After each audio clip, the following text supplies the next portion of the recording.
Tuned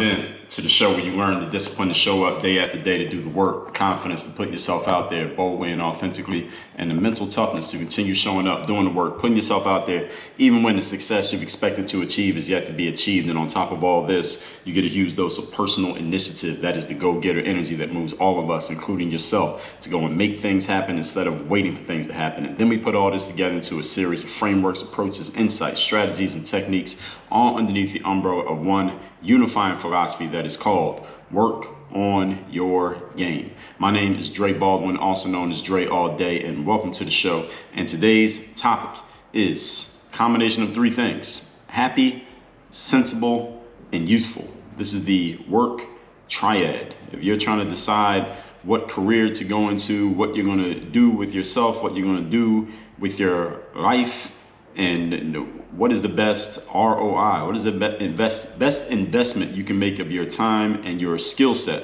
for your future career, or maybe the career you're looking to get into like right now?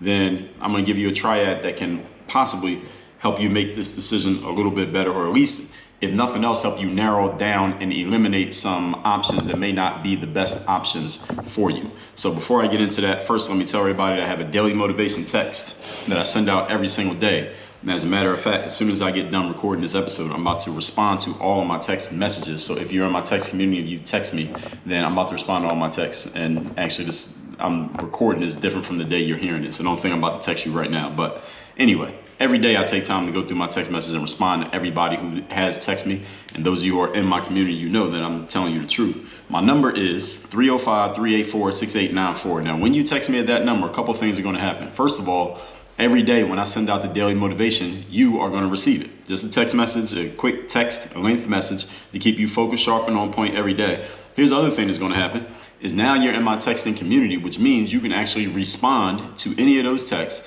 and I will respond back to you. I do not outsource my text messaging. That is not a bot. It's not a computer that's doing those. I mean, it's a computer that actually gets the text to you. I don't understand that technology, but I'm writing the text. When you get a response, that is me who wrote it. I don't outsource that to anybody. So you can respond to me directly via text at that number, and you can get the daily motivation every day. You don't ever have to respond if you don't want to. You can just read the daily motivations. They're going to keep you focused, sharp, and on point, even if you never respond. That number, once again, is 305-384-6894. So text me at that number right now while you are listening to me speak. Now, the topic here today: happy, sensible, and useful, this work triad.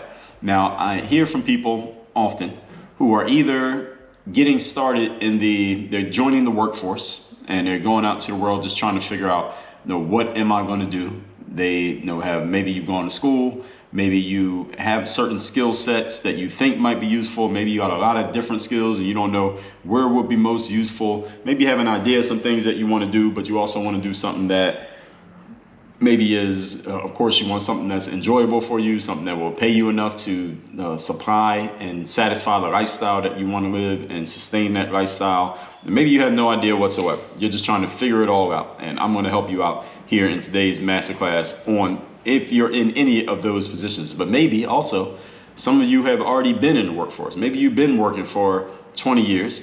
And you know that you need to leave the industry that you're in, either because that industry is shrinking and going away, or maybe the industry is staying the same, but you realize that you have changed and you don't enjoy it anymore. Or maybe they're not paying you what you want to get paid. Maybe they're paying you fine, but you're just not feeling fulfilled personally yourself. Or maybe they're trying to tell you that you got to go get a jab and you don't want to get the jab, so you don't want to stay there anymore. Whatever the situation is, I hear from people in all different positions, and maybe you're in a position like my position where you're in a career, but that career is coming to an end because it has a short shelf life. Something like being an athlete, or being some type of entertainer, or some industry where you just can't stay in it for your entire career, like being a basketball player, and you need to move into something else. You're trying to figure out, all right, where else can I go that's going to give me a similar level of fulfillment, or at least competitively a level of fulfillment to what I got in the place that I already was, or the place that I'm at right now. So people who are starting out, people who've been in the game for whatever reason, your position, you're ready to move on from it.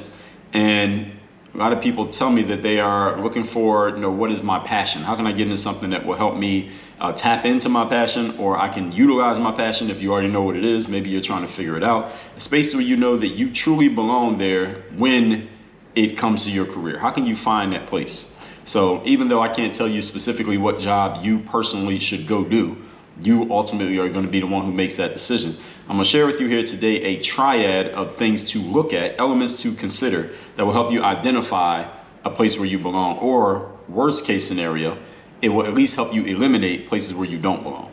Point number one, the topic once again is happy, sensible, and useful. So I already told you what the 3 points are going to be. There's going to be those three. Point number one is happy. What's the definition of happy? It means feeling or showing pleasure or contentment. That's what happy means. So whatever chosen line of work that you jump into, ask yourself the following question. Does this work create the feelings of pleasure and contentment in me? Do I get pleasure from doing the work that I do? Do I feel content with my work? Do I finish a day of work and I can look at myself, look in the mirror, look back on the day that just passed and say to myself, I like what I see. I like what I did. I am satisfied with how I spent my time today. Now, this doesn't mean that you're overall satisfied in life. You may have big goals and ambitions that you're always chasing after. I understand that part. What I'm saying is, do you feel content at the end of the day that you're glad you spent the day doing what you spent the day doing? That's the question of contentment. And do you get pleasure from doing it? Do you enjoy being involved in doing this thing that you're doing? So this right here, what you're listening to, is part of my work. Do I enjoy doing this? I do. I enjoy recording episodes of the show. I enjoy writing my books. I enjoy working with people in my programs. I enjoy making sales funnels, even putting ads together for people to come into my world so that I can give them more game and give them more ways that they can improve themselves. All of these things make me happy. At the end of the day, I feel content with the fact that I spent the day doing the things that I spent the day doing. And you want to look for work that at the end of the day, you can feel the same about it. Now, sometimes you might not know the answer to that until you get into the world. But the good thing is, to hedge that bet, in the world that we live in today, there's so much information out there, even behind the scenes stuff, about what damn near every line of work is like, because the people who are in it are telling you basically everything. I mean, it's one benefit of social media. There are some drawbacks to social media, but one benefit of social media is that everybody's telling you their business. They're telling you everything they're doing, everything they're thinking, everything they got going on, even the stuff that you don't want to know. Everybody is openly sharing it, so you can utilize the fact that the internet is the internet to get a lot of information about what's going on in certain areas of life in which you may be curious, but you don't have all the information just yet. But you can get a whole lot of it. You won't get all of it, but you get a whole lot of it just by looking around at the stuff that people put out. So if you look at your life right now, and then also you want to look at projecting how your life would be should you take on this new line of work, whatever it's going to be. Do you enjoy life right now the way yours is currently set up? Do you enjoy it right now? Does it make you happy? Do you feel pleased and content with the way that you're living right now? Whether we can talk your out of work life, we can talk your in work life, we can talk the combination of everything holistically. Do you enjoy it? Do you get happess from it? And this is a question that you need to answer honestly to yourself, because if you answer and the answer is not quite, or you can't answer this in the affirmative immediately, then that's all right. Doesn't mean it's a terrible thing. It just means there may be some aspects of your life where some adjustments are necessary. And maybe those adjustments are all on you. Maybe those adjustments involve other people who are in your life, at work or at home, or maybe a combination of both. But at least you can be honest about it and you can do something about it. And this is what I've talked about so many times here on the show, is that humans, as creatures of habit, sometimes we fall into these routines of living, these routines of doing things where we are not even fully content with the way things are, but we get so used to the habit that we don't even realize that there's something that we could and should do about it. So this question, even though it's quote unquote just a question, is a question that you should get conscious about, and it will help you get conscious about the unconscious, which means now you can do something about it. 85% of what we think and do as humans is unconscious. We don't even realize that we're doing it. And 85% of your life, that's a pretty big chunk. So if you look at your life right now and you don't feel overall happy, 85% of that not happiness that you're feeling right now is stuff that you aren't even conscious about. So get conscious about it, and now at least you are empowered to think about it consciously, and then maybe, hopefully, if you're a listener of this show, I would assume you're going to do something about it. So looking at your life right now, do you feel happy with the way it's currently set up? Answer the question. Then thinking about what changes you're going to make. Do you feel like those changes would help you feel more happy? Why or why not? Human beings, here's something that I want to make sure you understand here also, for those of you who are thinking about, because I made this episode directly about the line of work that you get in. Human beings are made to work. We are designed to do work. That's the reason that we're here. People who retire, people retire, like they don't work anymore, they don't have a job anymore. Usually they die soon after they retire. That's usually what happens. I'm not being hyperbolic here. People retire and usually they die within 2.5 years. The reason that they die is because they don't have anything to do. They don't have a reason to get up. They don't have anything to go after. They're retired, so they don't work anymore. So, I mean, how many times can you wake up and sit on the couch and watch TV all day? I mean, it would be a great diversion maybe for a day or two or a week for those of you who work all the time and you know you're going back to work. But for those of you who, if you retire out and you know you're not going back to work, you need something to focus on, something where you can put your time so you have something to do every single day. You got a reason to actually get up. Even people who do retire, those who survive retirement, they live and they stay alive, they don't die in 2.5 years, usually it's because they found something that they could focus on. I don't care if it's gardening, playing golf, the grandkids, some kind of volunteer work. If they go back into the workforce and start up a business, they start some kind of charity, whatever it's going to be, they need something to do. Every human being needs something to do. Why is this? Remember the law of reciprocity. You have to put something in order to get something out. I mean, everybody agrees with that, right? That what you put in is what you get out. Well, think about it. If you want to get happiness out of your life, you got to be putting something into it. You can't say that you're retired and you're going to do absolutely nothing and then wonder why you don't feel happy. Well, you're not putting anything in. Of course you don't feel happy. You're not getting anything back because you're not putting anything in. This is why people who retire and do nothing end up dying, because they're not putting anything into life. Therefore, life doesn't want to give them anything back. And that's the deal. That's how it works. Point number 2. Today's topic, once again, is happy, sensible, and useful. This is the triad for figuring out what you're going to do with your work and your life, or for assessing what you're already doing with your work and your life. Number 2 is sensible. Definition of sensible is chosen in accordance with wisdom or prudence, likely to be of benefit. Sensible. So here's the question. Does doing what you do make practical sense for you, your family, your needs, your desired lifestyle, and your future? Let me list those again.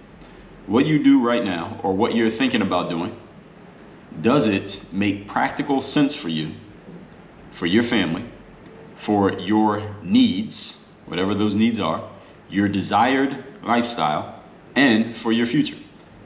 Now, let me throw something in here, a caveat here. Sometimes in life, we all will make decisions that may not be a yes to all of these. So you, family, needs, lifestyle, future. Sometimes you might do something that maybe it satisfies 3 of those needs, but doesn't satisfy all 5. Maybe it'll satisfy 4, but not all 5. So you may not always be doing something that satisfies all of these needs all at the same time. And that's all right if that happens to be the case, as long as you're clear on which ones you are satisfying and which ones you're not. And why does that trade-off make sense for you? Again, this is something that we unconsciously do, but we're often not conscious about it. So when you get conscious about it, then at least now you know what decision you're making, and you're not hoodwinking yourself.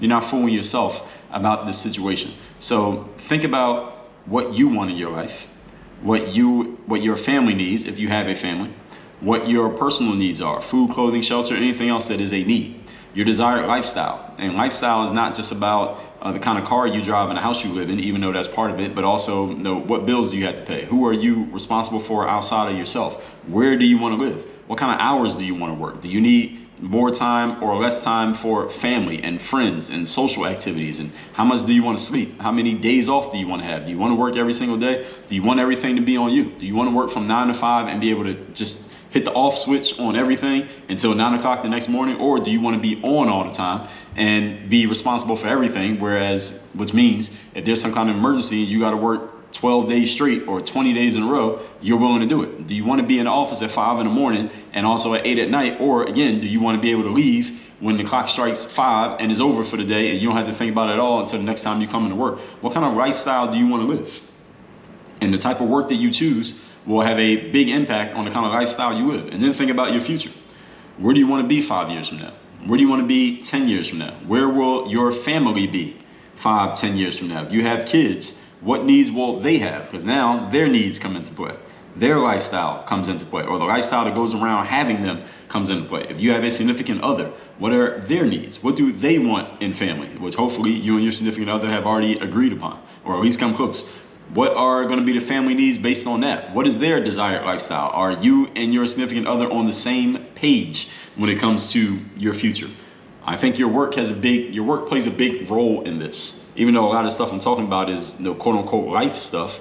I mean, if we think about it, especially here in America and in all of Western society, we spend the majority of our waking hours working. Most of you who listen to this show that is literally called Work on Your Game, you probably spend more waking hours working than you spend doing anything else. Why? Because I know my audience. I know the type of people who are in my audience. I know who I am. And I know the type of people that I attract. So let's just say that we split our lives up into thirds, 24 hours in a day, split that up into thirds. Let's say about 8 hours sleeping, even though I know most of you don't even get 8 hours of sleep, but you should if you can. And let me back that up. You can, so you should. You might not be able to do it immediately, but let's just say 8 hours for resting. Let's just call it resting between laying down in the bed. Maybe you're reading a book, maybe you're scrolling on your phone, maybe you don't wake up as soon as the alarm goes off. Let's just say 8 hours. Then you got 16 hours of waking time. Are you spending 8 hours working and as soon as it hits 8 you stop? Most of you probably not. And if you are spending only quote unquote 8 hours working, those other hours are probably still on in some way because of the other people for whom you're responsible, such as children or significant other. Let's just say family. So how much of that time is you just relaxing, doing nothing, just leisure time that you can do anything that you want to do? For a lot of you, and again, knowing the audience of this show, you probably don't have as much of that time as you think you do. Well, actually, you probably know you don't have that much of that time, and I don't think you're thinking it. You know you don't have that much of that time, so we spend a lot of our time working. So that's why when we talk about these things like your family, your needs, your desired lifestyle, and your future, work plays a huge role in it, because look how much time you spend working. Look how much of your life is based around what you do for work. Maybe your work is what provides for and sustains the life that you live. Maybe your work is the first thing that you think about when you think about your future.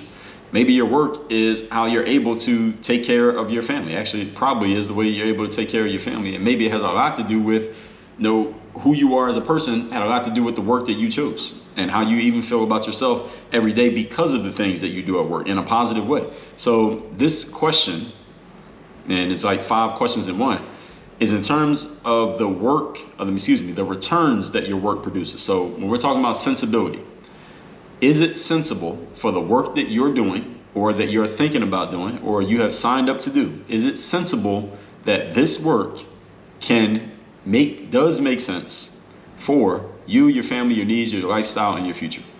These are questions for you to answer, have answers to, even if the answer is no. But at least know what the trade-offs are that you're making and why does it make sense. If it doesn't make sense, then don't do it. But you need to know how and why this makes sense. And you want to know in terms of the returns that your work produces. That's one piece. You also want to know, is this work in accordance with your skill set? All right, just because you could do something doesn't mean that you should do something. Right? Just because it's available to you doesn't mean that you should get involved in it. For example, I've used this example in the past. Like, I came from being a basketball player. I could very easily, within like 24 hours if I wanted to, I could become a basketball trainer if I wanted to. If I wanted to be a basketball trainer, I could find me a facility, I could put up some websites, start running some ads, and I could get me some clients probably in a relatively short period of time. I know this because even to this very day, even though I hardly ever talk about basketball on the skill side of things at all in any of the material that I put out, I still get basketball players coming to me asking about skill stuff for basketball. So I know I can get me some clients if I wanted to. The point being, that is not in accordance with what I really want to do. Do I have the skill set to do it? Yes, but it doesn't really fit how I see myself and where I see myself going moving forward. Also, another thing you want to think about is the impact of your work. What impact is your work making, and what value does that have to you in your life? How does the impact of your work, or the lack of impact, if that's the case, how does that make you feel? How do you feel at the end of the day knowing the impact or lack thereof that your work has on other people? I was talking to someone who's in one of my programs just yesterday, as a matter of fact, and one of the things that this person was saying, one of the reasons that they value what they do so much is because they know that their work has a big impact on the people that they help. They know that they can help people feel better about themselves and about their situations, about their futures, because of the impact of this person's work. This is another thing you want to think about. And when it comes to work, and especially on this term impact, a lot of people think incorrectly that when a person quits a job, that most of the time people quit jobs because they're not making enough money, right? Many of us think that people quit jobs because they want to go to a job that pays them more money. Now, while it is true, most of the time when someone leaves one job and goes to another job, usually they do get more money. The main reason, though, according to studies, why people quit jobs is not because of money. People quit jobs because they feel like their work has no impact, or they feel they're not being appreciated for their work. So it's the recognition that matters the most to people, really. It's not the money. I remember when I worked at this place called Rita's Water Ice up in Philadelphia. For those of you who don't know what water ice is, Google it. But I worked at this water ice place called Rita's Water Ice, and that job was a good job for me. Sensibility wise, it worked for my skill set because I got to show my value. Because one of the things that the management valued at Rita's, because water ice is similar, it's a frozen delicacy, so in the same vein as ice cream, even though it's not ice cream. One of the big things with them was you need to keep the lines moving because it's open in the summertime and people come to get a frozen treat because it's hot outside. And one of the things was you got to keep the lines moving because we had these long lines every summer. And I was really good at keeping the line moving and moving the customers along. And the management could tell who was doing the best because he would have like 4 open windows, and they would just look at the receipts from each register and see who's turning the most receipts. And it would be me. So I got to show my value because I could do that work. I adapted to it pretty quickly. And I was appreciated for it. They would recognize me for being fast and moving through things. Even gave me a little raise in the middle of the summer that I negotiated with the manager. And it was close to home, so I could walk to and from work. So it kind of fit my lifestyle. Now, mind you, I was like 16 at the time, but it still fits the point that I'm giving you. They would even cash my check for me and pay me in cash. So they would give me my check, and then the manager would say, well, look, we can cash it for you right now if he wants to cash it. And I say, yeah, I'll cash it. Yeah, cash it. So I would sign it, and they would just give me the money in cash. I'll just walk home with the cash. Never had to cash the check. So it was convenient for me as well. Now, again, I was a teenager at the time, but that worked for me, and it fit for me sensibility-wise. So we look at those questions again. Did it make practical sense for me at the time? Yes, it did. Did it make sense for my family? Well, I wasn't supporting anyone other than myself, so we can cross that out. It didn't really matter, but yes. Did it fit my needs? My need was I need to have a job, and I wanted to have enough time that when I wasn't on work, I go to the basketball court and play basketball because that's the only other thing that I was doing. And since I could walk to work and it was very close, it was very easy for me to do. Yes. My desired lifestyle, I just described it. Yes. My future, no. Rita's was not part of my future. I didn't work there past that summer, but I understood that even though this is not the thing that's going to build my future, it served my needs in the moment because I knew the next thing was I'll probably end up getting another job, and eventually I'm going to go to college. I won't have a job in the city because I'm going to be off at whatever that college campus is and doing other things. So I understood that there were some trade-offs in that situation, but it fit for me what I needed at that time. I'll give you another example later in life. About 5-6 years later, I was working at a supermarket. This is an overnight shift at a supermarket. So this was after I had my first gig playing overseas, but I came home and I needed a job. So I had a job working at a supermarket overnight shift. And that supermarket is still there because last time I was in Philly, I actually drove past it. I think I posted about it in my Instagram story. I drove past it a couple times I was in Philly. And now at this place, the pay was more than what they were paying me at Rita's. I was probably getting paid like twice as much at the supermarket than what Rita's Water Ice had paid me back when I was a teenager. But this job was not a more sensible opportunity for me at the time. Now, I personally, if I'm going to work anywhere, I don't care where it is, I like to be able to engage with the customers. I like to actually engage with the human beings. But at this job, I'm working overnight. So this is after the supermarket is closed and before it opens. So I wasn't engaging with the customers, only workers there. And for the most part, I wasn't even talking to them. We were just stocking the shelves. So it was a very isolated job. And so at this job, no customers, wasn't really talking to the coworkers, couldn't see how my work mattered as much to the end game. even though of course it did matter. It didn't matter. I couldn't visually see that it mattered. I couldn't really see the impact that it was making.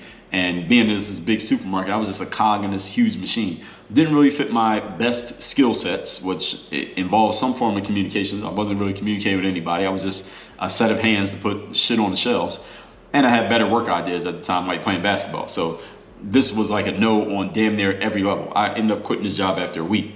One of the reasons was because my agent called me, he had another job opportunity for me playing basketball, actually playing ball. But this didn't fit me in any way, shape, or form, even if it hadn't been a basketball job. So you want to really get that sensible part. Does it make sense for you given your future ideas, your family needs, your personal needs? Does it fulfill you for what you want? Point number 3. Today's topic, once again, is happy, sensible, and useful. So the third one is useful. Definition.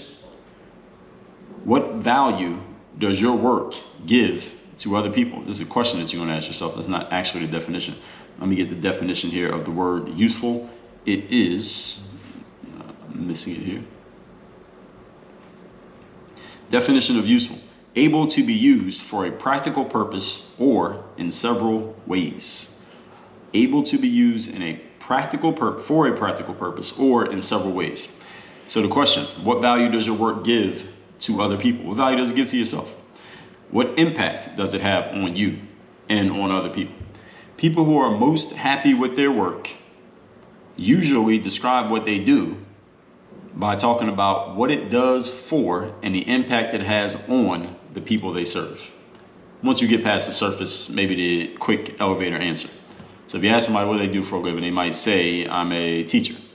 But if you talk to them a little bit more, people who really enjoy their work, they're happy with their work, and they find it useful, they will usually start talking about how being a teacher has an impact on the kids. Or if someone writes books, they might just tell you, well, I write books. So what do you write about? I write about this, this, and this. You get to talking to them, they'll usually pretty quickly start talking about the impact that writing their books has on the people who actually read the books. When you find your work useful, you describe it by talking about the use that it has for the people that you serve. Now, if you don't find it useful, then you may say something as simple as, I stock shelves at a supermarket overnight, like I was doing. I didn't find that work useful, was why I got the hell out of there as quickly as possible. I think the universe conspired with me to get me the hell out of there because it knew I didn't belong there. What impact does what you do have on other people? This is something that you should know because impact is the main reason people stay at jobs, is the main reason people quit. Impact. And appreciation for that impact. People usually who are happy with their work and they find it useful do not define their work by how much money they make or even by the actual task itself. Even if they tell you the task, they usually go further and tell you more about the impact that it makes. They might tell you the task, again, a quick elevator conversation. They just say, well, I'm an accountant, I'm a teacher, I'm a doctor, I'm an athlete, I'm a personal trainer. But if they find it useful, they'll tell you about the impact. And nobody who finds their work useful, sensible, and they're happy about it defines themselves by how much money they make, even though the money is a part of the deal. I mean, money matters.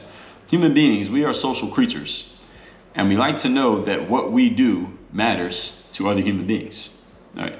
Anyone here doesn't care that what they do matters? Everybody wants to feel like they matter. And again, I just told you, the main reason people leave jobs is either because the work they're doing doesn't matter or they feel like they don't matter to the work itself or to the company or whatever. That's the reason people leave. It is not about money. Money is just a logical justification for the real reason that people stop doing work or keep doing work is the impact that it can make on other people.